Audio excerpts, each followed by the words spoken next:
Hi, and welcome to episode 114 of Philo, Between the Gutters. We have James Banderas Smith as my guest artist today. Of course, we have my better half and excellent human, Robin Fisher, as my co-host. This is Robin Fisher. And then let me bring on James. I realized I forgot to kind of update you on what was going on in like the comic beforehand. Yeah, I guess that is kind of important. Yeah, I realized that I should have probably have done that. Yeah, let me switch off the mood. I'll do. I'm sure our audience would appreciate it as well. It's not like they're gonna be annoyed. Yeah, I suppose so. Okay, let me do this. I don't need to be in the big panel. Okay. Let me pull up a page. I have some pages I need to upload to the website. So I'll bring up the last I should also point pages. out that I think it's really fortuitous that James is doing this episode because it's so very meta comic booky. Yeah. Oh, really? I went out on a limb and I invited Scott McCloud to, if he wanted to join us. I still have his email from way back when. And so I hope, I'm not overstepping my bounds to be like, hey, Scott, you want to come on the show? How did that go? I don't know. I wrote the email today. And I basically just said, hey, I'm doing this improv jam comic. If you want to be on the show, you kind of showed up in the story. Here's the pages of you showing up. You can talk about... I was wondering because I did see a little hint of him, but it was a very large shot. So I was going to ask about that. Yeah. But I think it's better that this is coming up naturally. Yeah, he kind of came up. So long and the short of it is, there is a... Oh gosh, how far do I go back to... How far do I go back to recap? There is a Xenomelian. Okay, I'll go this far back. Yeah, this isn't too far. Okay, there's a Xenomelian that is Philo's child with chameleon deadbeat moms, right? That are polyamorous, and they're all a big group, and they want to be in on the Xenomelian's life, to be in on the money and everything like that. So there's a huge fight over the Xenomelian, and it catamaried an agent from Hollywood covered in butter and cheese, stole the Xenomelian, and when the fight catamaried, it rolled up the universe and then became a new universe, which was the Liefeld-verse. And so they're still going after the guy to save the Xenomelian, and then this is where we are in the story. So I'll just go here. So he had special ammo, which were ants, communicating with Bluetooth and stuff to go after the agent guy, and the ants form into a giant thing, attack him, and then because we kind of went off on a weird tangent with uncles and leaf blowers, and then suddenly there's sexy ants and water. I had Scott McCloud come in and go basically wait, you need to sit down and talk about the dignity of comics. and so so the now they're in the gutters of comics. Now they're in the gutters. Yeah, I have to give me a second. I think I forgot to pull up the right page, which was this one. Yeah. So they go over the fundamentals. Philo's not paying attention in class. Scott says, such filth, I'll be doing comics a favor. And so he pushes Philo into the gutters. Philo grabs him and drags him into the gutter with him. And then they're suddenly in the land of gutters. Things are wild. Philo falls through the gutters to wacky land. Scott's all over. Armand reaches through the gutter slats to his love. And then the tentacles are a nasty twist. The arms are actually our buttery agent. Yeah, Armand and Philo are still together, by the way. And so The buttery agent gains control of the Xenomelian's mind, is where we left off. So the Xenomelian is still involved. We still have the buttery agent there. I do not know if we are in the Liefeld verse. All I know is that we are between panels somehow. It's wacky. It's so wacky. You have a choice if you want to stay in the gutters and explore that weird little world, or go back to Liefeld verse. Do you want to do panel 1? Do you want me to do panel 1? I think you should probably do panel 1 because, I really want to take time to take that all in, Okay. So, I'll do panel 1, and we will, let's figure this out. Okay. Now, is the Liefeld verse, is that just like everything is drawn in the Liefeld style, or? Well, yes. We were kind of talking about, some of the rules of Liefeld. Do you remember the pouch? No, definitely the pouch. Liefeld. And I remember giant mouths. The belt of many pouches. Oh, yeah. Yes, but the pouch particularly. The character. Yes, the character of the pouch. Yeah, I remember that character. Yeah, I shared the pouch on screen. And so at least Liefeld had a sense of humor about that. Right. So are we in the Liefeld verse? Are we still floating in gutters? We had a buttery agent and now the Xenomelian's evil. So what happens? But not by choice. He's not evil by choice. He's being brain manipulated. We're being brain manipulated. So then we have the Xenomelian turns evil? Is that what I do? The Xenomelian turns Manchurian Candidate and does the greasy agent's bidding. Oh, he Manchurian Candidates? Okay. Well, yeah. And now I have to look up how to spell that. Manchurian Candidate. Okay, so the Manchurian Candidate had to kill the president, right?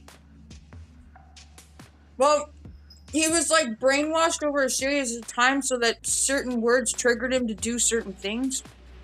Yeah. And so he was a sleeper agent. He didn't really know what he was doing. Well, wait, I don't remember what the special word was. So does that mean that the agent has been Manchurian candidating him the whole time? Okay, the Xenomelian has... So we could do a flashback showing that. Okay. The brainwashing boot camp. Okay. I'll say the Xenomelian has been Manchurian candidated.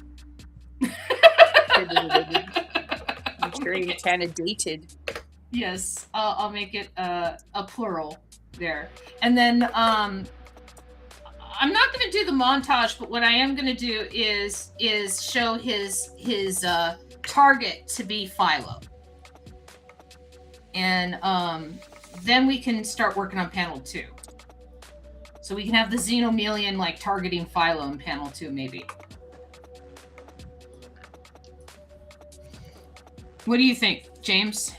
I think that's good. I think I'm already familiar with Philo, so that's good. Yeah, well, I mean, again, there's no model sheets. We've had this discussion before. It's all good. It's all gonna work out just fine. Yeah. Let's see. So I guess we would have Philo. Oh, wait. I love it when my stuff decides to work perfectly the first time. It's amazing. It's awesome. I love it. Okay, there we go. Yeah, we're gonna have Philo here. And I'll have him like that. How's the new apartment setup going, Robin? I'm not in a new apartment. No, new I'm house. in a new room. Just the new room, but still, like you said that you were painting, and Yeah, I already painted like a while ago. I tried to get the painting done before I moved, so that I don't know. I really got to hurry up and get the living room completed. The student ad is up, but nobody has bid. So I don't know. I've How got much to are pay you- another $50 if I want to put the ad up at a different school, which I'm probably going to do because there is another school near me. Are you in a college town? Yeah, college, university town. Let's see. Yeah, we'll do that, and then now I got to remember how I've been drawing the Xenomelion. I went and saw Spider-Man and I watched the last Venom. Yeah? How was it? They were both interesting. Interesting One good, thing that was interesting really- bad. I don't know, they just ended oddly to me. Like, with a whimper, I guess. But one cool thing with, and it's not going to spoil anything for the movie, for the plot or anything. One of the cool things that they had in the movie was a lot of his famous covers. They had them. So like, you know, the Amazing Fantasy where he's swinging through the dark rain with a criminal under his arm, that happened. Oh, Right. so they like, just So They- if you knew your comic Spider-Man comic covers, it was really kind of cool, right? To see like the callbacks or whatever you want to call it. Did they do the suit in the trash can, him walking away? Mm-mm. Not that one. Mm-mm. Yeah. That's one of my The favorites. story was about how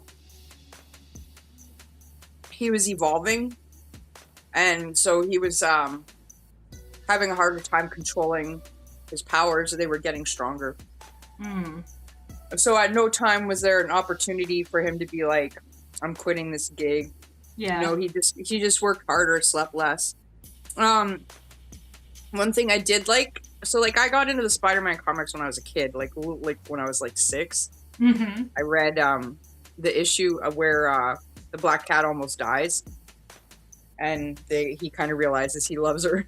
Yeah. But anyways, it was like super burned in my brain like my whole life, and then when I hardcore got into comics as a teenager and older, I was like on a mad rush to find that issue. And so it was a big deal for me when I finally found it. It was like purging my brain. But anyway, so Black Cat's been like my favorite character forever. And I keep hoping she'll show up in the movies, and she kind of has in the Tobey Maguire ones briefly, but anyways, in this one, Captain Jean de Wolf, she's a female captain that was part of the series during the 80s when the whole Black Cat stuff was happening. So she was in it, and I really like that because, like, for a lot of the Spider-Man movies, everyone's against him, you know? Like, J. Jonah Jameson wants his hide, and he has to, you know, all the adults are down on him, right? They're, you know, like, Iron Man and Captain America, they're just kind of like, you know, you can't be like this, you have to be like that, and whatever, right? But the captain, she sees how good he is and how hard he's working, and she values him, she appreciates him, and so it's kind of an interesting relationship to see in the movie. So I was happy to see her. She's a great character. Somebody made the comment. They took a screenshot of one of the stills from Brand New Day, where he's at his computer, and it's like this huge computer and stuff like that, saying this is the most corporate version of Spider-Man. Because previous versions of Spider-Man were always struggling to pay bills and, you know, take pictures of himself to, like rush into corporate. Like, I don't even know pizzas. where he's getting his money, actually, now that I think about it. Tony Stark probably left something nice to him in his will. And like now that May's not around, he's just gangbusters on everything. Yeah. You know what I mean? Like new suits, new this, new that. Like he's just like building and sewing and just working like a maniac. Yeah. There was a moment at the end, and again, this is not ruining it for you because it was in the trailer, where he's like lying down and having a coffee on a beam, and there's like two beams on either end of him, and he's just like, the whole city is like laid out in front of him, but he's just kind of lying on his back, sort of, I guess, like finally decompressing after everything. And the music and everything, it was just like a real beautiful moment. I was like really moved by it, and I realized that a lot of it has to do with the acting, that not a lot of stuff happens in that movie. Like it almost was like a television show, you know what I mean? As far as like, it wasn't as big and as exciting as you'd expect it to be. So like these quiet moments happened and they were really beautiful, but they existed because the kids are such good actors. Yeah. Like Tom Holland and Zendaya, like and the other guy who plays Ned, they're just really great actors. Yeah, the singing in the rain bit that Tom Holland did. Zendaya said that was the moment that she knew she wanted to marry him. If you've ever seen that, where he's doing Singing in the Rain, and you know he's got makeup on and everything. Have you seen that? Are you sure it's not Umbrella with Rihanna, by Rihanna? I thought it was Singing in the Rain. It was a lip sync contest that they both did together, and she did a song and he did a song, and he was all dressed up as a woman. Was it Umbrella? Yeah, it was Umbrella by Rihanna. Yeah. I just remember she said that was the moment that she like fell in love with him. Was he, or not fell in love with him, but that was the moment she knew that she wanted to marry him. Sweet. That's sweet.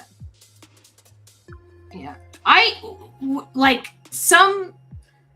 To me, a guy who's willing to do something like that proves how masculine he is. Right? Like, he didn't care how great he looked in those heels. He knew he looked great in those heels.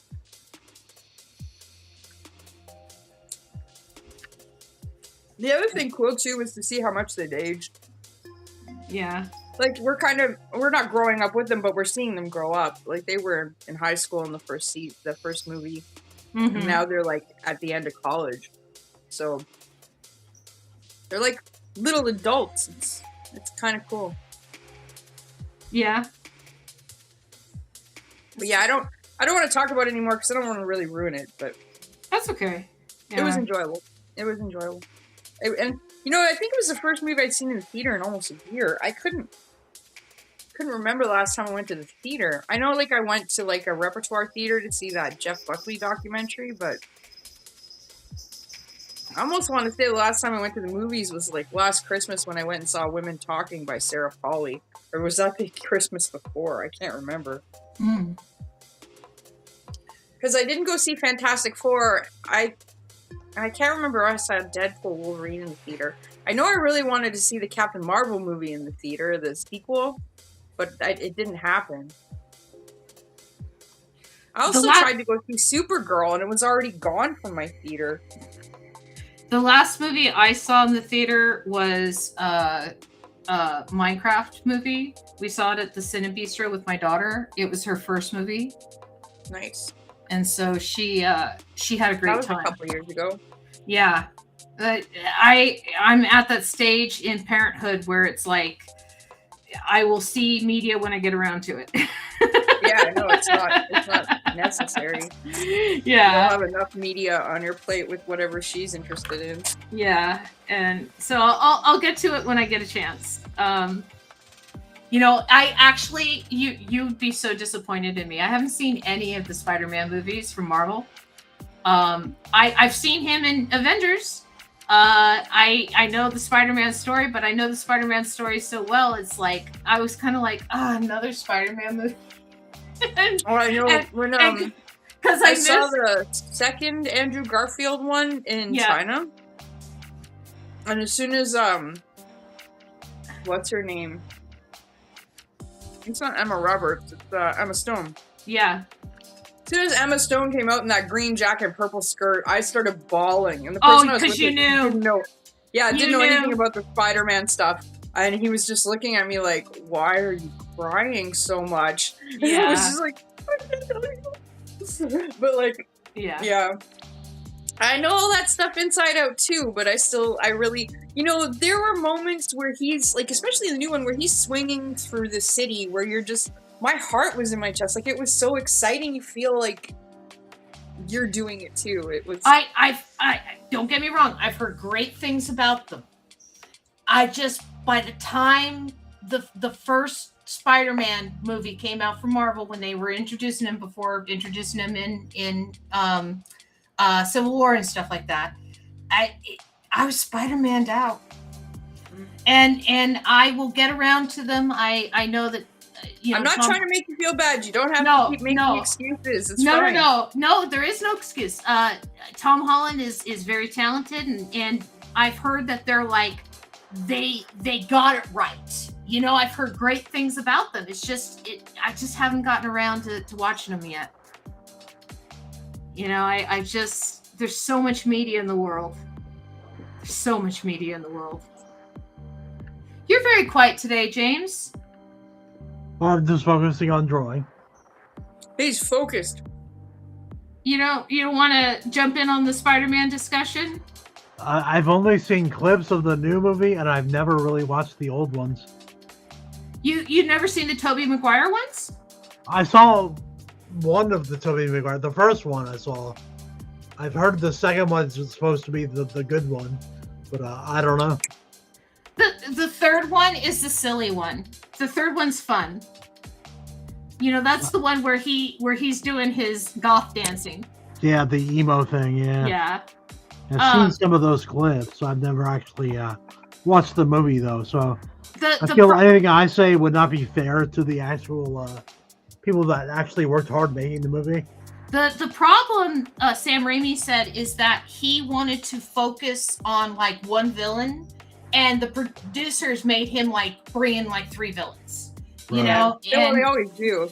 Yeah, and I think he just wanted it to be like a Sandman movie or something like that. And so I will say this, okay? The transformation sequences of Sandman, like when Sandman is putting himself together for the first time after becoming sand, beautiful 3D effects.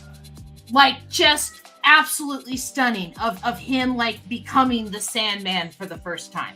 Right. And the actor, gosh, I remember him from Wings, and then Thomas Hayden Church is his name. Yeah, he was also in the movie Sideways, right? Right. Did a really good job as Sandman, and they, they had like motivation of like he's trying to get to his daughter and stuff, but I don't remember anything else from that movie, but the Sandman transformation sequence, right? Where he's suddenly caught in the sand.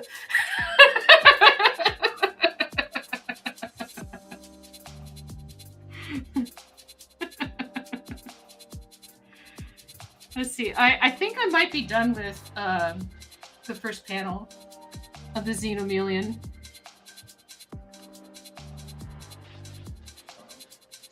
Hello, my honey. Hello, that's a really nice panel. All right, calm down.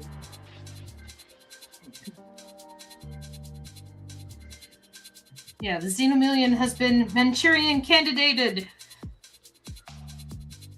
Okay, so I'll get started on panel 3 then.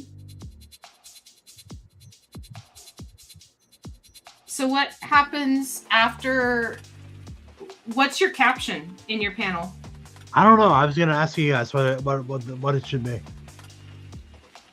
So it's just Philo yelling? Well, yeah, that's. I don't know what he's doing, but it's good that it's from his shoulders and up because of the way he's captured there. Okay, so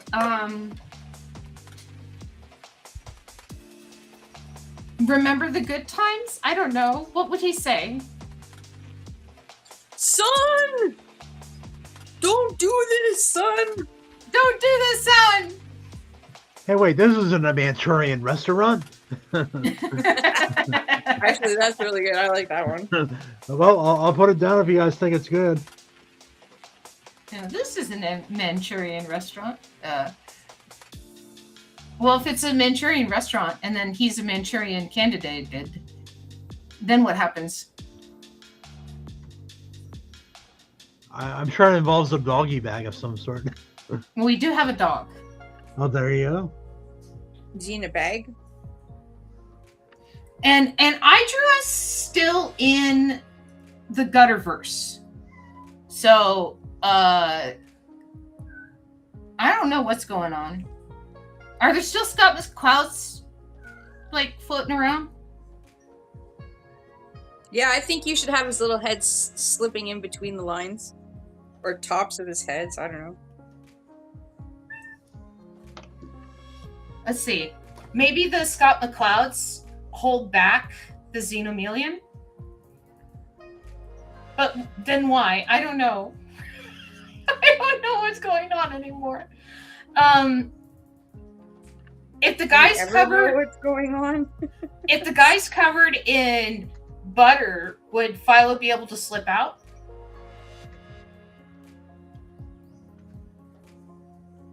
Well, after the guy hugs him and covers the Xenomelion butter.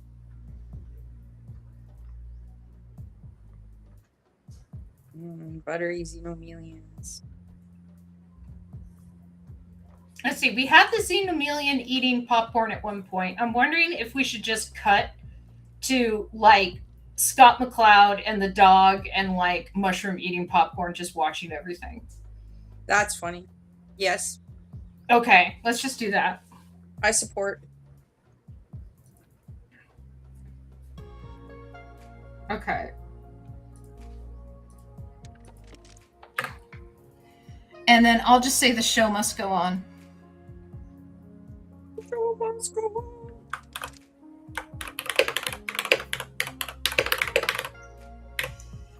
Do you remember that song from Moulin Rouge? It's like one of the it's one of the few original songs, I think, in it. Is it? Oh. Or is it one of the covers? The show must go on. Any original songs on there? That's not true. The show must go on. That's like a, I don't know, like Rat or someone. Let me Google that. But Come What May was an original song. It was not originally written for Moulin Rouge, which is why it wasn't nominated for Best Original Song. It was originally written for, I want to say, Romeo and Juliet, but they didn't use it. And it just sat on a shelf for years and years and years. And so when he wanted to make, Moulin Rouge, he just grabbed it off the shelf, right? But the Academy wouldn't let him submit it for Best Original Song, knowing it would win, because it wasn't written specifically for that film. It was like a big hubbub that year. And Ewan McGregor owns that song. He belts it. He owns it. He does. He belts it.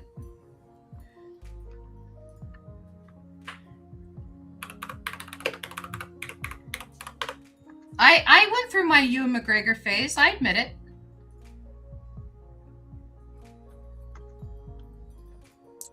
Nothing wrong with that. What, you didn't have a Ewan McGregor phase? No, not really. Who is your childhood crush? Oh, your Ewan teenage McGregor crush. wasn't my childhood. He was my adulthood. Trainspotting came out when I was like 19, 20, 21. I think 21. Yeah, I was... when I was a teenager, I really liked Paul Balsar-Getty. He was in Lord of the Flies. Haven't seen Lord of the Flies. Give me something else he's been in. Remains of the Day, Lost Highway. Different age, I think. I always like the weird ones, like Giovanni Ribisi and who else did I like? Giovanni Ribisi? Really? Yeah, Ooh. That's what I'm saying. I always like the weird ones. So when he like has that amazing death in Saving Private Ryan. You were like, Giovanni. No, I was an adult at that point. But because you have to admit that's a great death scene. The other one in Saving Private Ryan that I had a huge crush on was Jeremy Davis. Because I'd seen him in Spank the Monkey. He's a really good actor. He played, I think Tom Hanks' like secretary, the nervous guy. Brown hair. I don't know. The only movie I can think of where Tom Hanks plays a villain, I can think of two movies. Masters of the Universe, or not Masters of the Universe. I'm sorry, no. Flight of the Vanities. I don't recall him being in Masters of the Universe. No. Flight of the Vanities. And I would say Elvis, where he plays his manager. He plays a villain. Wasn't he in a Coen Brothers movie as like a bank robber? Who, Tom Hanks? Yeah, it was called Lady Killers. Yeah, he was in Lady Killers, but well, I guess that's technically a bad guy, isn't it? Huh? Yeah, whether he's, I can't remember if he's actually playing an unlikable person or not, but he's definitely a bank robber. Yeah. Yeah, I never saw Lady Killers. But it's really not their best movie. Yeah, I heard bad things. And I like the Coen Brothers. So when you hear bad things about a Coen Brothers movie, that's shocking.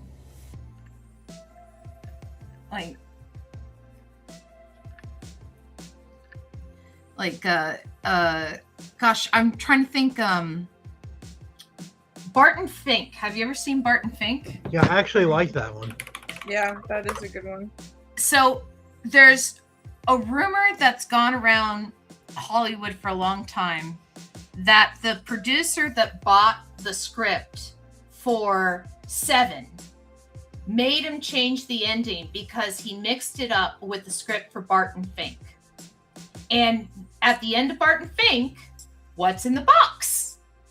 Right? At the end of Seven, what's in the box? Well, that wasn't the original ending for Seven.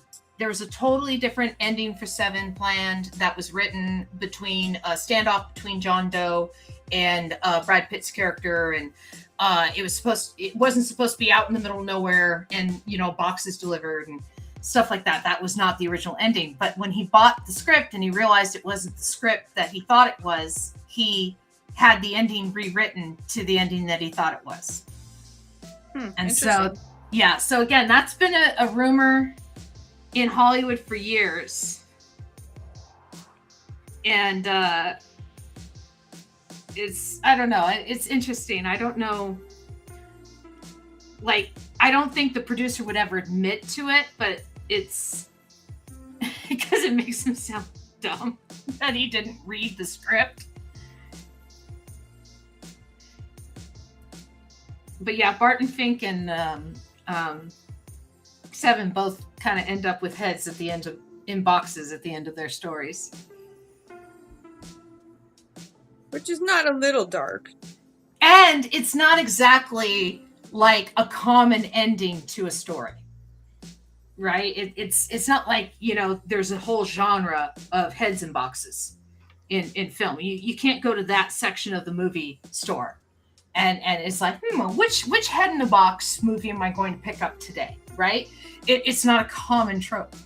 And so, yeah, I think that's one of the reasons why the rumor prevails.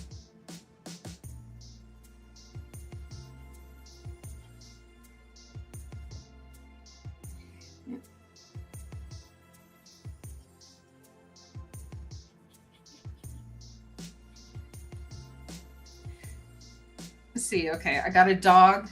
Here, I'm taking up the big panel. Let's put you in the big panel.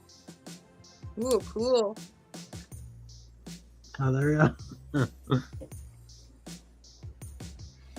Okay, so I got the dog. I got Scott and Cloud. Let's put the mushroom in there.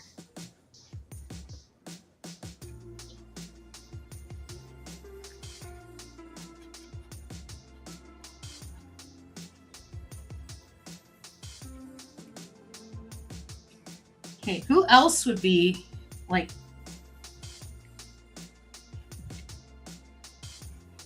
watching?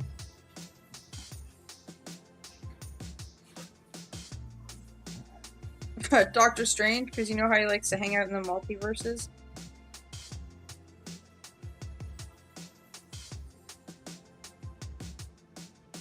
Well, I was trying to think of our like group. We have the dog.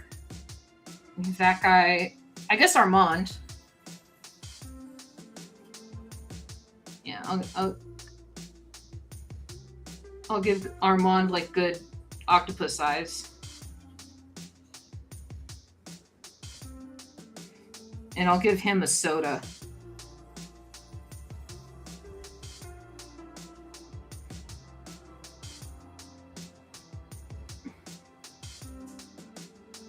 And I know you don't like mouths in the front, but we're faking that there's a mouth at the front of the octopus.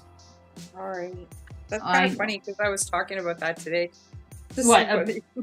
What about the lips in the front of the octopus? They don't like anybody. It drives me crazy. Well, it's either that or I'm having him like basically like ride the cup to get the liquid out, and I don't want to do that. You know, I'd rather just have the visual shorthand of him drinking it.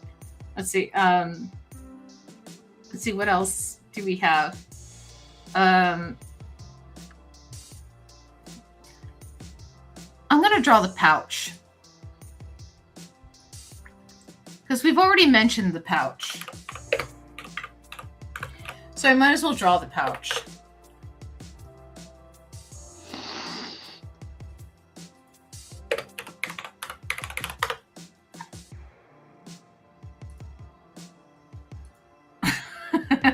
At night, I rest. It's my favorite panel.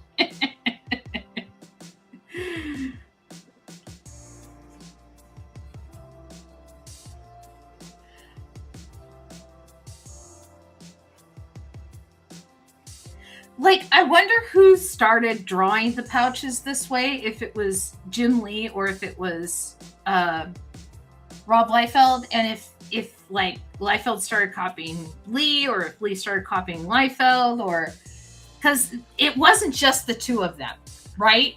Like, so many people drew the pouches this way in the 90s. It's like Rob definitely popularized it, I think. Yeah. Like, I think it's always going to be associated with him. But look at like somebody like Travis Charest. Like, if you look at some of his work, it's really beautiful. But he does a lot of the path stuff and just does it really well. Yeah. But you wouldn't think it would be anything related to Liefeld, like in his hands. But you know that's where it probably started. Mm-hmm. Well, yeah, is Travis Charest though, man? Like, I wish he was more disciplined. Is it his lack of discipline as an artist? Is he just slow? Like no, you know more about. You know I don't more think about. It's not a lack of discipline. He's just slow and painstaking, and I think he's a perfectionist. His work contains a lot of fine line work. Yeah. It's not just like computer quickly sketched out kind of stuff. Hey, what are you trying to say? I honestly think that he's sort of like, what's the word? He's studying the masters of European comics. That's more his scene. Yeah. As an artist. Well, I think he studies a lot of Drew Struzan actually now too. Yeah. Like, he's really trying to do realism, almost a little too much, I think. And it's kind of losing that cartoony feel to like that really resonates with people. I used to sneak into Drew Struzan's classes at Art Center. Oh, nice. Yeah, his portraiture classes. Love that guy. He's really really amazing. Well, he passed away last year. Yeah, I know. It's a shame. I just bought a book of his last year. Yeah, I have the book. I'm sure you have the big one of all of his movie posters. Probably it has a white cover. I know there's one with a black cover. I have the one with the black cover. Okay, yeah, I've seen that one in the bookstores, but I never actually. I didn't pull the trigger at the time.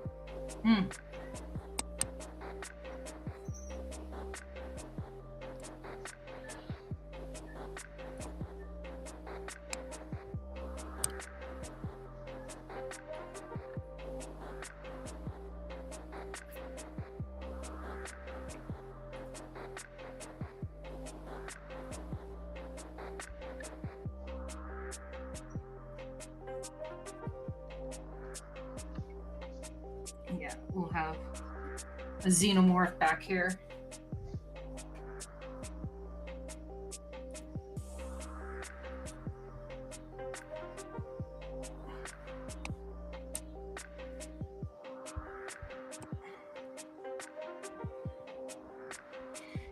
Yeah, Travis Charest is one of my favorite artists.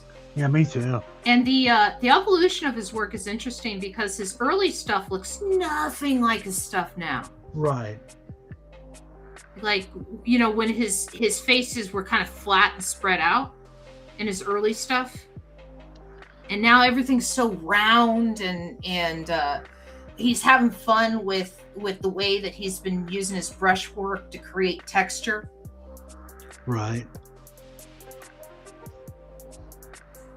Yeah. It's good stuff. Yeah, an artist that I only saw make a few books before they like just stopped making comics or they disappeared or they went into design or something was Richard Bennett. Yeah, he was really interesting. He kind of showed up out of nowhere. He was working for Marvel and he was like it for a couple years, and then I don't know if comics were just too tough for him to maintain, or if it was hard on his hands, or if he just found work elsewhere. I'm gonna Google that and see what comes up. Hey, can you drop me? I didn't mean to drop you. No. No. I'm saying, can you? Yeah, I did. I couldn't find you, and now I'm double. Yeah. Oh, wait. Yeah, I'm still echoing. Okay. I'll come back. No. I got you. Oh, good. Thanks. Yeah. Yeah, I did my screen saver. I had to put it to 10 minutes because it keeps darkening every 2 minutes. Okay, I'm sorry. No, that's not your fault. Yeah. Yeah, according to Google, Richard Bennett now does storyboards for movies. Yeah, he just found a better paying job. Yeah. I can't blame him. There's no money in comics. You're telling me. Yes, we do it for the love of the craft. Exactly. So who's in your new Kickstarter? Your new Papa Cactus book? Now, what about it? I'm sorry, what was the question? Who's in your new Kickstarter? Your new Papa Cactus book? Jerk Comics Sell it, boy. Jerk Comics wrote an 8-page eulogy for Sam Keith. It's really good. Now, do you guys know Jerk Comics at all? Roman Rathert? No, but I know him through you. Right. Okay, yeah, I know that you know him. But yeah, he actually learned how to read because of Sam Keith.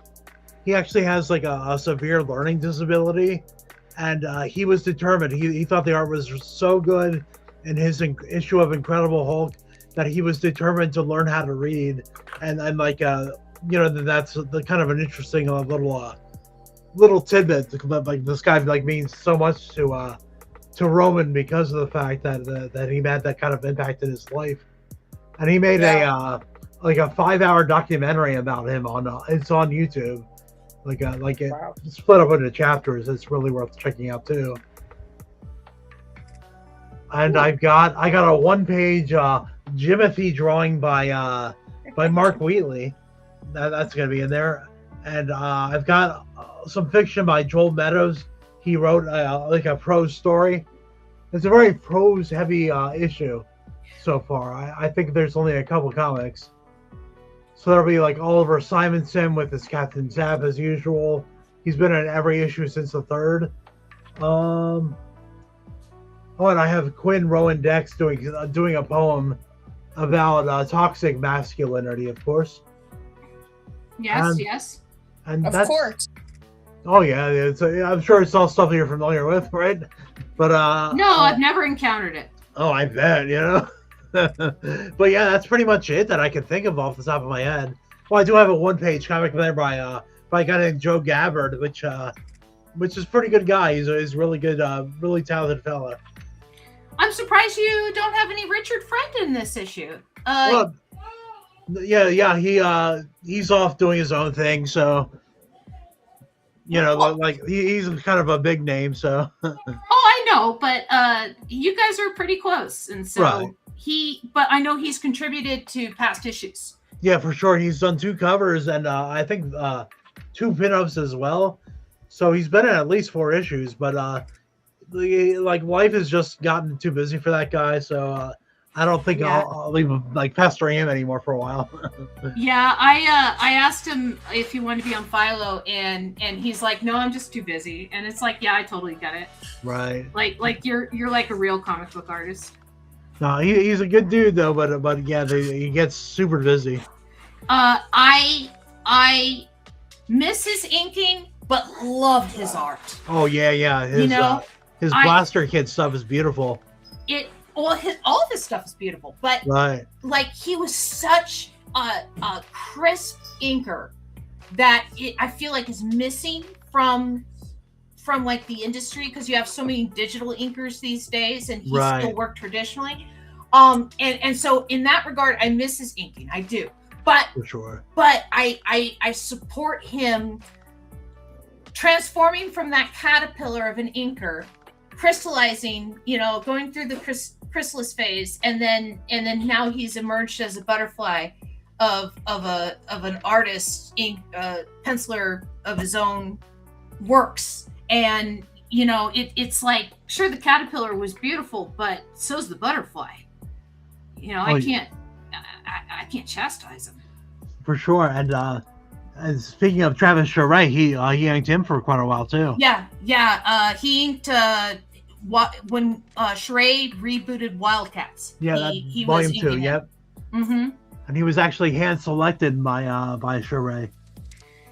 Yeah, that's an honor.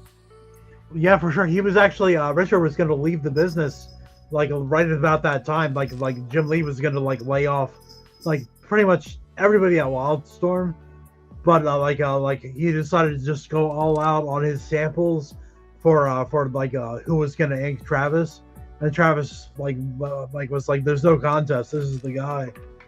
Yeah. Yeah, just imagine. Yeah, like Robin said that. Imagine that honor. Yeah. Do you think, James, you should sneak in some kind of Mobius reference in your panel here? Yeah, I kind of am right around. Well, here, let me switch colors here.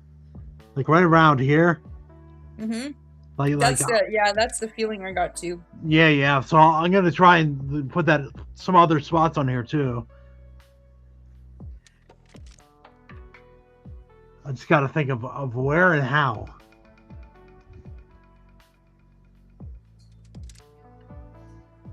Maybe I'll make it a thought bubble coming out of Scott McCloud's brain, forming these Mobius shapes.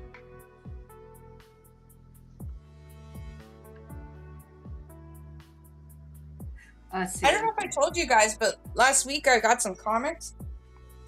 No, what comics did you get? Are you watching? Well, I discovered my comic book shop that I love moved. No! It was kind of bizarre. I stumbled on them. And I was like, oh, you're in Thorold now, which is where I work. So I was like, oh, okay. Well, at least it's still in your life. That's good. Store. I didn't realize it was my favorite store. I guess they tried to raise the rent at their old location, the landlords, and then so they were just like, hey, bye. Yeah. So they do that typical thing where they package collections, issue collections for a cheaper price. Mm-hmm. And I don't know if I have this because I know about this, and I feel like I probably do have this. Or maybe I do have it, but it's still worth having, and I could resell it. But it's this Angel mini-series. Yeah, I remember that. I think it's Adam Polina did the art. Yeah. I can't believe I don't have it. I'm wondering if I have the collection. I know. I didn't buy the individuals either. So you once again you've got me stumped on this one. See, I'm showing you visuals. Oh yeah, for sure. I'm watching. It's just really stylized, and I quite like it. Yeah, I like when people do something original like that. Yeah. And then there's oh, I didn't realize there's a Moon Knight preview in here. And that's Angel from Buffy the Vampire Slayer? Nope, this is Angel from the X-Men. Angel from X-Men. Oh, okay. Yeah, this is a really nice cover. Look at this one. See? Oh yeah, that's something else. And Like you wouldn't expect that from Marvel, you know? I know, that's why I don't know, I have this theory that when Joe Quesada took over, he sort of brought a whole bunch of indie people to the fold. Is that when this book took place? Like, editor of Marvel? Right. And so a lot of different things were happening, a lot of cool, interesting things. Like, I'm pretty proud of my Marvel comic collection. Like, there's one scene in the new Spider-Man movie where where the Hand go after him, and it's like all this red in a blue room. It's like really looks cool. Yeah, yeah. And it just reminded me a lot. There was a really great Daredevil comic that Rob Haynes did that looked a lot like that. And so you know what I mean? Like, it was a miniseries, I remember, right? That's right, yeah. And then everybody that works on Elektra seems to be really innovative. Like, they got Scott Morse to work on Elektra, and of course Billy the Sink. Everything he did on Elektra was just on a different level of your standard. Even Marvel Chris Samney comic. has done something so different than everybody else. Yeah. And so, I just, that's one of my favorite things about Marvel is that, yeah, it's Adam Polina who does the art. And it's Roberto Aguilera Sarcasa. I think he worked on Riverdale. It's very possible. I'm really unfamiliar with the non-house style Archie stuff. No, I mean, I think he worked on the TV series. Oh, okay. Yeah, I'm totally lost in that stuff. Look at these two cute teenagers in love. But look at how they're skinny and different. I don't know. I just really like that it's... Yeah, that's definitely a different style. Marvel style. Or Brett Blevins, that's another Marvel artist that I just love. Anything he does for Marvel, I'm there. Of course, pretty much anything he does, period, I'm there. Did you read the Marvel fanfare, elf stuff? Yeah. Well, one of the Marvel fanfares he did is Black Cat with Dagger, and they go shopping. And it's so quintessentially late 80s, early 90s. It's awesome. Oh, that's cool. I love Brett Blevins so much. Yeah, it's a very different thematic choice for Marvel. Mm-hmm. Have you ever read that? You know, they did that. There's the Marvel Tales that they were doing in the late 90s there, where they even got Paul Pope to do a Spider-Man comic. You know I remember Tangled Web, I think it was called, right? Yeah, that's right, Tangled Web. Okay, so another comic I got was one of those Black Label ones. It was the Raphael Grandpa Batman. I gotta get the other issues. Is yours in black and white or in color? Because I know they're releasing both. It's Gargoyle of Gotham. You know Raphael Grandpa. He's oh yeah, amazing. Mesmo delivery service. Yes. Yeah, good stuff. That's right, Mesmo's delivery service. I've got that issue. How much is that worth these days? I don't know. It's on my shelf somewhere over there. Look at this panel. As much about comics as you guys did. I only know how to draw them. Oh, come on. There's tons of stuff you know that we'll never know, you know? But I only know how to draw them. I can tell you about, I ordered a bunch of Neil Cohn's books today. I don't even know who that is. Well, I'm going to have him on the show. He talks comic theory, and he was on the team that invented the emoji. Oh, wow. He's in the same circles as Scott McCloud and stuff, because he talks comic theory. But he came up with the idea in early writings on visual language way back in the early 2000s that you can create sentence structure with panels, with comic panels. And he was talking in the idea of you can have some panels as exclamation marks or question marks, or you know, if you think of this page as a sentence, the noun is the most important panel on the page, right? And the way that you design the page, you kind of have invisible lines pointing at that panel, right? Whether those invisible lines are perspective or tangents, whether it's a character literally with a finger pointing at that panel, even if it's them going, hey, look over there in their panel, they're pointing at the most important panel on the page. Right. And so, it's theory like that. And so I just bought like $150 worth of his books. So I will have questions that I can talk to him about. Like, he just got a grant from the UN to redesign international signs worldwide so that they are more universal, right? Okay. Like for one of the ideas that he was talking about in one of his lectures I saw online, he was talking about the octagon is most closely associated with a stop sign, and in America and the UK and stuff, it's red. Right, and we have the word stop on it, and in Canada it's that way too. But in parts of Africa, it's maybe an octagon, but it's a blue sign. And so he's talking about, like, if we all agree to make that sign red and an octagon, no matter what word is put on the front of that, we will all recognize that it's a stop sign. In parts of Russia, a stop sign is literally a white circle with the word stop written in Russian on it. And it looks nothing like a stop sign elsewhere in the world. And so what happens is there's parts of the highway that like cross Russia in Bulgaria and stuff like that. And Russian cops will sit right there because there's a stop sign that the Russians put right there just to have Bulgarians run the stop sign so that they can give them tickets. Huh. Yeah. And it's, and he brings up this stuff in his lectures. And talking about, like, if we homogenize the signs, then there's less likely to be accidents because everyone will recognize what a stop sign is. Right. And then talking also about things like how do you tell the future that this is radioactive, right? How do you tell people that there's a bathroom here? How, like, there's just a bunch of things that, like, you don't really think about until you start thinking about them. And anyway, yeah, so that's the kind of comic stuff I can talk to you about. No, yeah, you see, everybody's collection is like a fingerprint.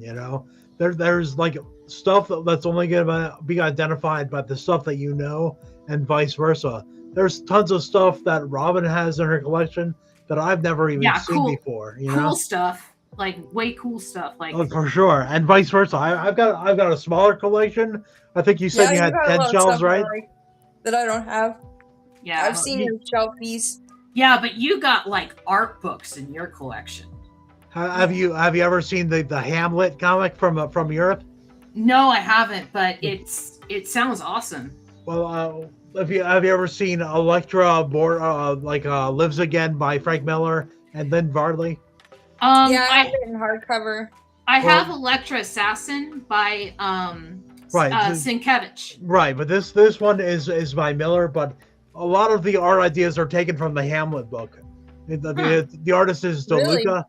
Yeah, look up DeLuca if you can find him, or I'll send him to you. Let me. Are you telling me that all those gorgeous, amazing, interesting panels that Frank Miller drew, he stole? No, he didn't quite steal, but he stole the idea. There's still a Frank. Look at me gasping. Frank does Frank, Robin, I'm gasping. I'm gasping. I don't know. I really love that book. There's a reason why I have it in hardcover. Yeah, Frank Miller has had some really good inkers over the years clean up some of his pages, some of his anatomy. For sure, but I don't really care about the anatomy. I just like the rhythm of a piece. You know what I mean? Yeah.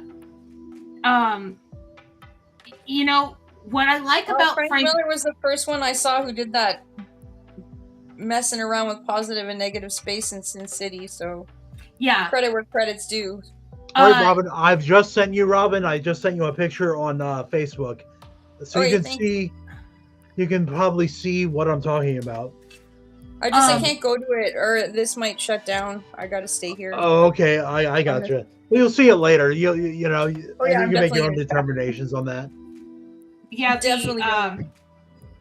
The negative space that he was playing with in Sin City, don't forget, Jim Lee was inspired by that for his work on Deathblow. Yeah, for sure. Which was the first thing that Tim Sale, I want to say, worked on in comics. Yeah, but he might have worked on Grendel first. I don't remember what he worked on first. But yeah, Deathblow is some Tim of Sale my. worked on Billy 99 first. That's true. I didn't even think of that. Oh, okay, yeah. See, this is why Robin's so awesome, is because she knows so much about comics. Good job, Robin. But Deathblow is literally some of my favorite Jim Lee art, and he's never revisited that style. Right? By the way, there was a trade paperback that came out of Deathblow, and Richard Friend was actually the model for Deathblow. Really? Oh, I have that covered. Like, he doesn't have the same build, obviously. I have that trade paperback. That's my copy. Let me see. I'm off the screen right now. Let me see. Yeah, see. So one of the other things I got was this Doctor Strange miniseries done by Chris I have Bacalo. the first couple issues of that miniseries, but I didn't read them. I just thought that Chris Bacalo was a pretty natural person to work on Doctor Strange. I think I actually have a couple of them too, but this is like the first 5 issues together. Right. For $16 Canadian, which could be something like $8 American. I don't know what That's our pretty exchange awesome. rate is anymore. Yeah, I wish I had more of them. I did have one problem with the series. Look at the list of inkers. There's like 20 people inking that book. Oh my god. So what did you do, Chris Bacalo? What did you do? His inker is Tim Townsend usually. And he did like maybe 2 pages of it, and then he got lazy and just handed off the work to his assistants and stuff. Okay, so what's the caption in your panel? And then the last ones I got were Black Cat comics. Apparently, W. Willow Wilson is now writing the series Black Cat. The woman who created Captain Marvel, the Muslim Captain Marvel. Oh, nice. Miss Marvel, sorry. She's great. I like her. She's a writer. Anyways, that's all. I'm not going to talk about comics anymore. That's an interesting little thing there. She grew up reading comics, and so I think that she's probably one of the happiest people in the world writing that book. All the Marvel characters were like that was her jam. She was a Marvel kid growing up. Like, she grew up reading like Spider-Man comics and and Miss Marvel comics. And, yeah, it's. I think that's awesome that she's now writing the comic, writing Black Cat comics. I always love it to see a fan become. Miss Marvel is really cool. I love that character. Well, you've seen the picture of her when she was like 12 years old, dressed as Miss Marvel, right? Have you ever seen the picture? Oh, no. I gotta find it. Let's see. Marvel actress cosplay. Yeah, she here. I'll put me in the main window. So this is her when she's like a teenager. That's the actress. I was talking about the writer. I'm sorry. Well, no, this actress used to write Miss Marvel. I that's why I was talking. I thought you were talking about her. No. G. Willow Wilson. She created Miss Marvel. Oh, I'm sorry. I thought you were talking about the actress for a second. I'm sorry. I was talking about the writer. Wow. So yeah, I was very confused when you said she dressed as her as a 12-year-old because I was like, she created her. I mean, no, maybe I'm sorry. She had the idea back when she was 12. No, I was very wrong. I know the actress wrote because the actress is a Toronto Canadian actress. Yeah, and the Canadians always support each other. We try to. Yeah, because you go, hey, it's one of the 200,000 of us. Like, what? Not really. There's I want to say there's I don't know. what 12. 12 million Canadians. There's Robin and there's Travis Charest. That's it. Yeah, that's all. No, there's Jim Carrey and Rick Moranis. Never heard of those two. John Candy was Canadian. Was. Bill Shatner. William Shatner is Canadian. There's so many Canadians in. What about Ryan Reynolds? He's Canadian. Yep. Yeah. You're right. I'm not disagreeing with you at all. They're all. Yeah. So there's a few more than 6. You know, there's. We're actually quite secretive. There's many more of us than you realize. We're infiltrating. Yeah, I know, and they're all down to earth, and you know, like. Eugene Levy, by the way. Yes. I'm trying to think who else.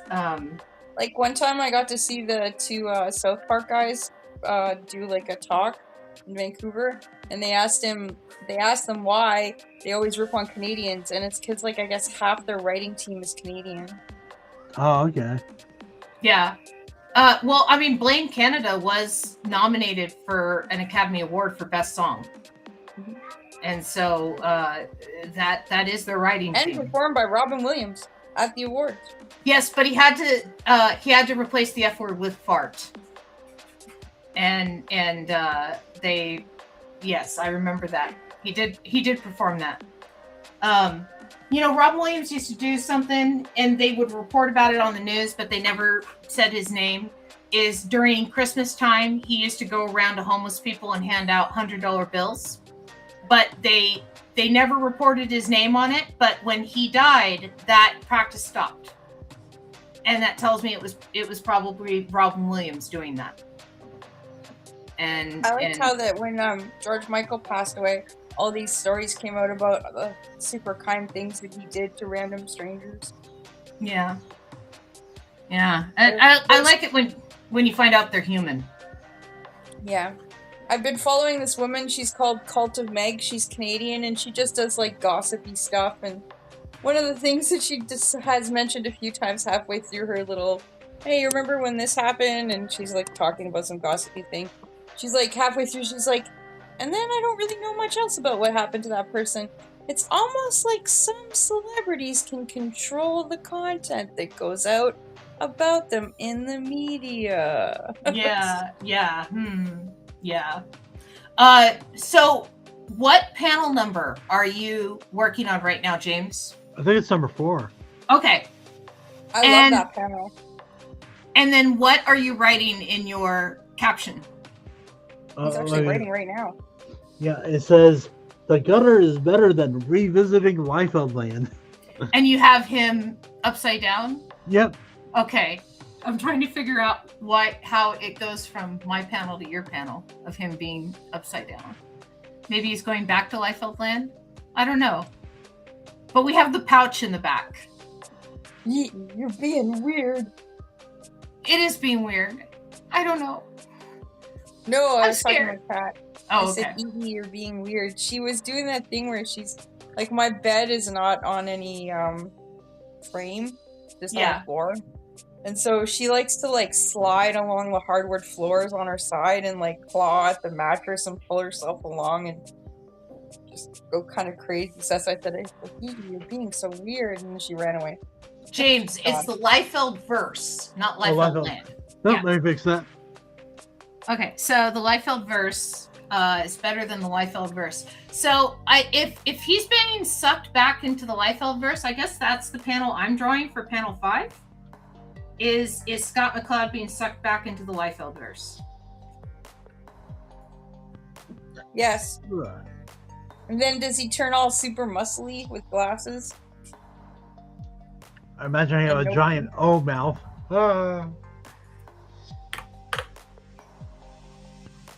Let's see.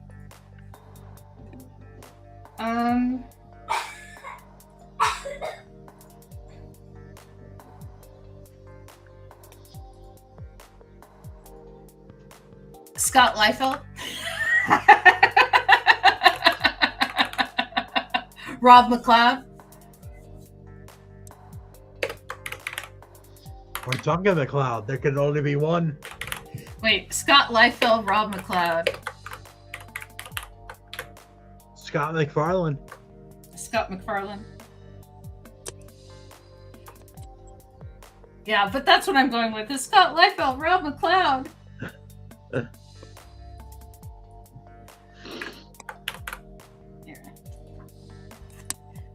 I don't know. That's crazy. When is your Kickstarter starting and/or over with for Papa Balloon Cactus? Oh, it actually already ended. It met its goal, so. Yay! So, yeah. Who was? Oh, yeah.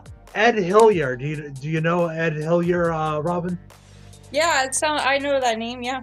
Yeah, he drew Bacchus with Eddie Campbell. He's one of the participants in the new issue. I forgot about that.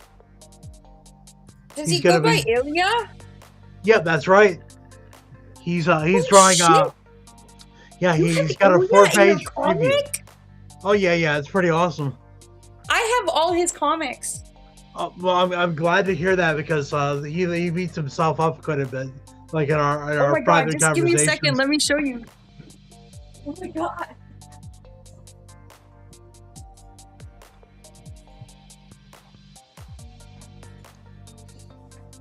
This does not look normal. I looked up bodybuilders. I can only imagine what came up on your Google search. I just looked up bodybuilders, like, like, dude.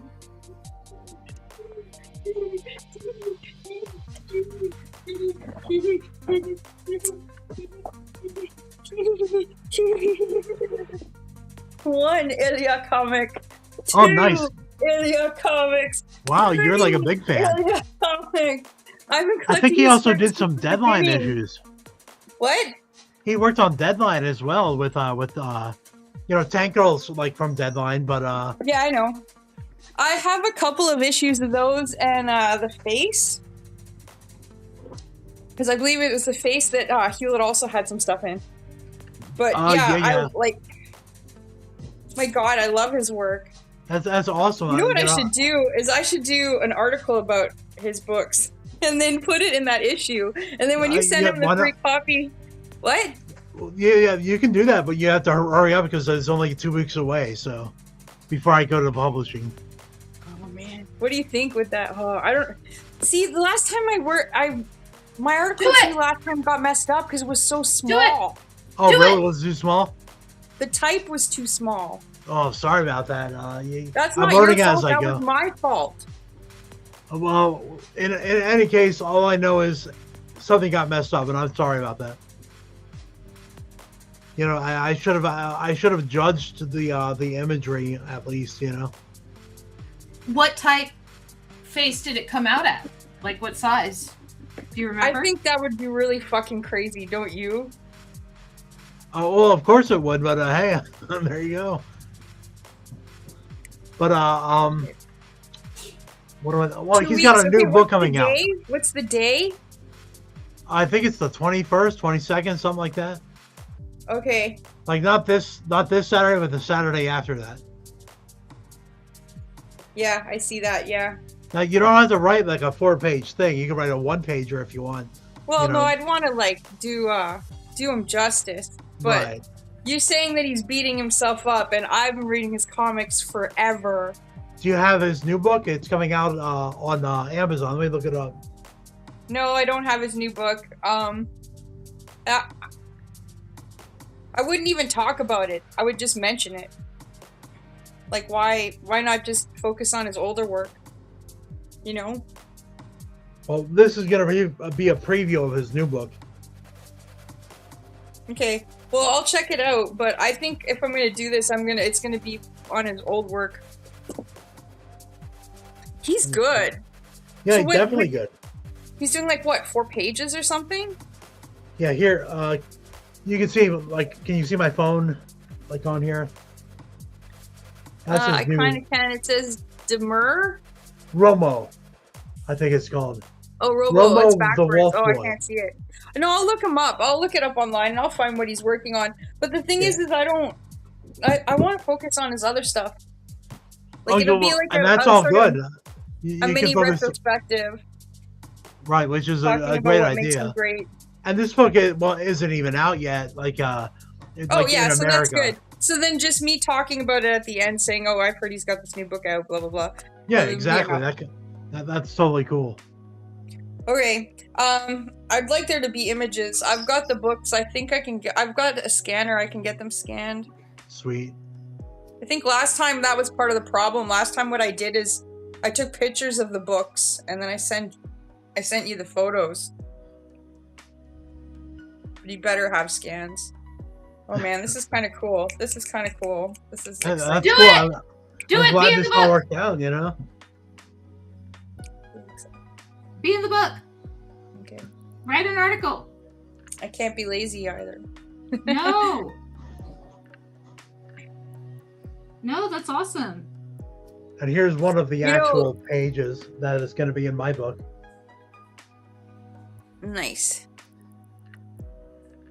Is it new characters, new story, or is he dealing with older characters? Because that's one of the things, like all his books kind of blend together. Yeah. Yeah, I'm not really sure. Let me see. Yeah, he's on my shelf with all the other Brits that I like Simon Games and Andy Watson. There's like a whole crew of those 90s guys. I love Andy Watson. He's got a new storybook thing coming out that he's been doing. I got a bit of it not too long ago. Like last month I saw it. He posted a page of it. Yeah, I think I remember that, but I don't remember what I saw. I just remember it being cool looking. Yeah, I gotta look that up. Another good one is Paul Grist or Paul Grice, whatever it is. St. Swithin's Day is probably one of my most favorite comics of all time. That was a good one. Mm-hmm. Yeah, Grist is good. Grist is really good. Well, it was Kane. Kane was the series that he was doing that was his, the cop drama. Kane, and then he recently did Jack Staff. Yeah, I remember that, yeah. And that mud guy, I forget what it was called. Concrete? No, it wasn't Concrete. It was a guy. Chadwick. Okay. Yeah, that is Chadwick, obviously, but this guy I'm thinking of, it was some sort of muddy character. I can't remember his name. No, I don't know. Probably after he got off the air, I'll remember. I'm drawing a very muscular Scott McCloud. I love it. Look at him. You can take over the big panel now, by the way. Oh, are you done? The roid raged out Scott McCloud. Yes, this is Scott Liefeld, Rob McCloud. That's awesome. It actually reminds me of The Dark Knight Returns more than Liefeld. Yeah. I think that's more a credit to you than to Rob Liefeld. Well, I looked up a bodybuilder picture to kind of help me with the muscle structure. Right. And so that kind of helped me with the roid rage. You definitely have the Liefeld spiky hair. Yeah, I'm drawing more the like I don't know. I don't know what I'm drawing. It's crazy. That's usually how I start. I have no idea what the hell I'm doing. Hello, my E. Can I pick you up? Are you gonna run away? You are gonna run away? No, stay, baby. Baby, stay. Guys, look! It's a rare sighting of E. Yay! Oh, nice. It's a cat. It's an E. I'm holding her in a death grip. She hates it. See? She had to run away. I take it she doesn't like to be held, or she doesn't like to be on camera. She's so camera shy. She's so camera shy. No, she's gotten used to me mauling her, but I totally Elmira her. Nice. And so certain times she lets it happen, but I tried, I don't if she wants to go, I let her go. Yeah. She doesn't like to be held so tightly, I guess. Like I said, I totally Elmira her. I love her and squeeze her and call her George. Don't break her neck. No, that's That's like Of Mice and Men. Elmira is Elmer Fudd's little. See, if I continued and gone on and said, "Hey George, tell me about the rabbits," then it would definitely be Of Mice and Men. Yeah. But it was no. She's like, "I'll love him and squeeze him and call him George, and he'll be my." Yeah, I actually saw a video about that video yesterday, and they were saying that the cartoon actually was ripping off of Mice and Men. Like for sure, definitely. Yeah, it was the relevant thing of the time. So. But Elmira is basically Elmer Fudd's niece, I think. That's where she is in the Looney Tunes canon. But do you remember Max? Do you remember who Max is related to? Max, the dog? No, Max, Maximilian, the rich kid in Tiny Toons. Oh, the one that was like a boy version of, I don't know. Who's he related to? Yosemite Sam. No way. Yeah, he was Yosemite Sam. That. Because Yosemite Sam had that sweet oil money. I could see that. From Texas, and so that's why Yosemite Sam was never there, right? But they had his tantrums, he was a lot like Yosemite Sam. Yeah, but in the background of Max's house and stuff, there's always pictures of Yosemite Sam. Like Yosemite Sam was like his dad, but never home. Right? I never noticed that when I was watching it when I was younger. Yeah, there's some subtle stuff in Tiny Toon Adventures and in Animaniacs that when you're an adult, you're like, wait a second. Oh, Animaniacs had a ton of adult stuff going on. If you weren't paying attention, you miss a lot of it. But Tiny Toon sometimes surprises me. I remember one time I was watching, and I was like a teenager at the time, like 17. They did a whole episode of Tiny Toons that revolved around They Might Be Giant songs. Yeah. Yeah, and they also did an episode that's been banned from rebroadcast, where the Tiny Toons get drunk. And they drink beer, and they get drunk, and they have a terrible afternoon, and they get sick and throw up. And it was supposed to teach kids, don't drink. Yeah, right? It sounds like it would have done a good job. Yeah, but parents are like, you're showing cartoons drinking. So it's been banned from rebroadcast. You'll never see it again. Interesting. Yeah. Well, there was a nice little bootleg industry long before streaming, and people decided to censor stuff. I'm pretty sure there are people out there that have a copy of it, probably recorded straight from the television. I have a copy of Song of the South. If I can get a copy of that movie, you can get a copy of everything. Yeah. No, I remember back in the early 90s, there was this comic book artist, George Metzger.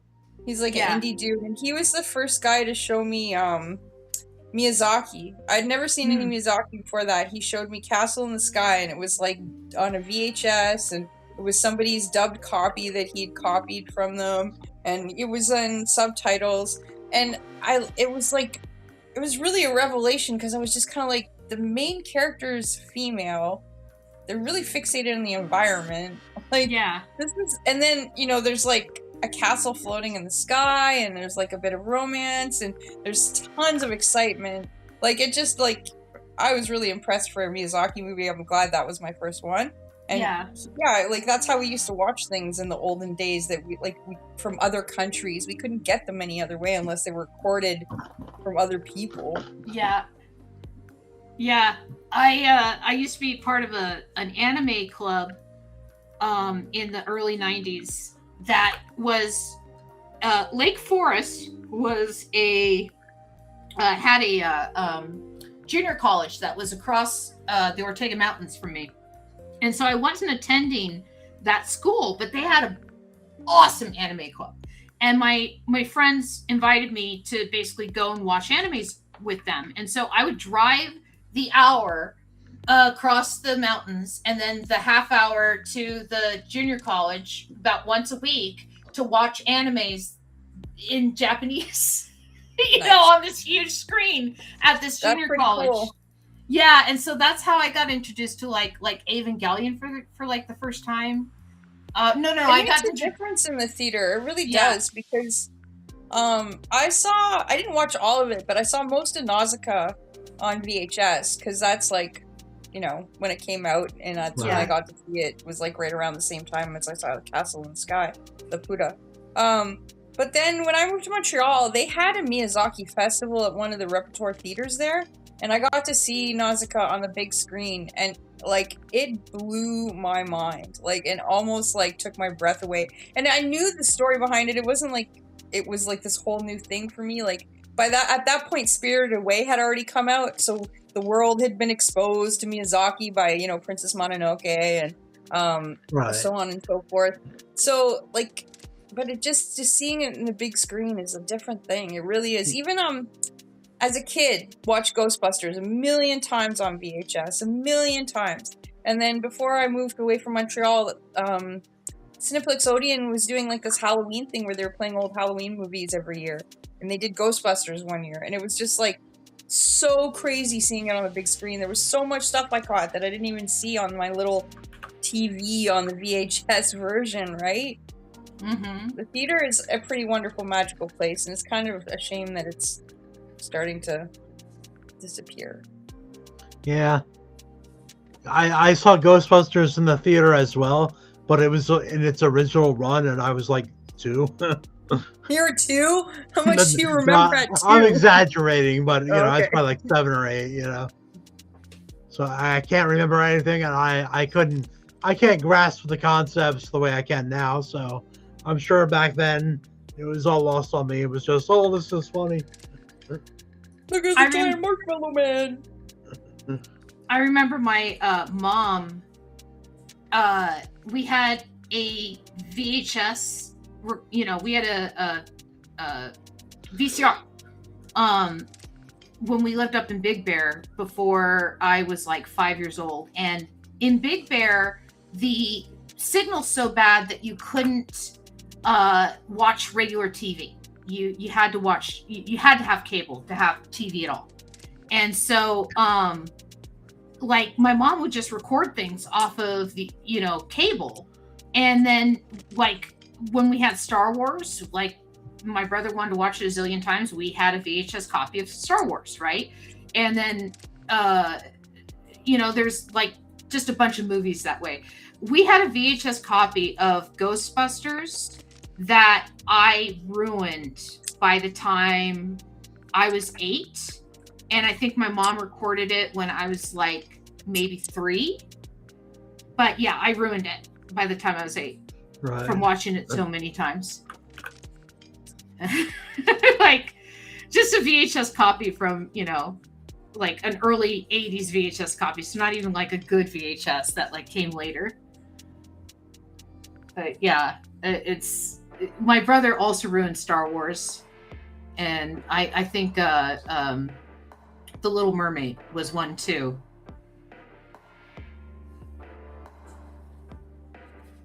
Yeah, back then, I don't think we knew we could ruin movies by watching them. A jillion times over. Yeah.